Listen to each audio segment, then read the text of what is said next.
c'était pas la joie pour les animaux. Mais enfin, j'imaginais absolument pas que c'était dans des cages comme ça où on les empêche de bouger. Quand je vois les images qui sont diffusées, évidemment, c'est dramatique. On voit la détresse, la peur, la sensibilité des bébés cochons. Il y en a qui sont éclatés contre les murs et par terre pour les tuer. Enfin, c'est abominable. Donc là, je découvre en immersion et c'est sûr que… Et ça, ces cochons-là, on les retrouve dans nos assiettes ensuite. Bah, c'est ça. Et potentiellement, ces cochons-là, j'en ai déjà mangé. C'est tout ce qui fait que ça m'éveille encore plus et où je me dis, mais c'est dingue.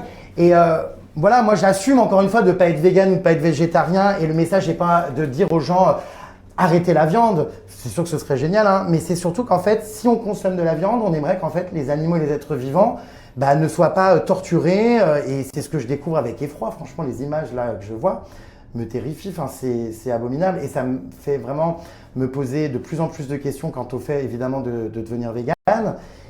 Et franchement, c'est c'est des images très dures et puis c'est des conditions, enfin je veux dire, n'importe quel être vivant ne mérite pas ça. C'est vrai que souvent les gens n'ont pas de sensibilité pour les cochons. Moi j'ai toujours aimé les petits bébés cochons, c'est trop mignon. Quand ils sont plus gros, les gens les trouvent moches et les aiment pas. Si on faisait vivre ça à des chiens ou des chats, ça scandaliserait tout le monde. Mais comme c'est des cochons, ça scandalise personne. Donc ce qu'on demande vraiment à Leclerc, et je suis content de mettre mes millions d'abonnés, ma notoriété, mon influence à ce service-là, ce qu'on demande, c'est que les fournisseurs, la viande que vous proposez dans vos supermarchés, ne doit pas être à l'origine de souffrances aussi immondes pour les animaux.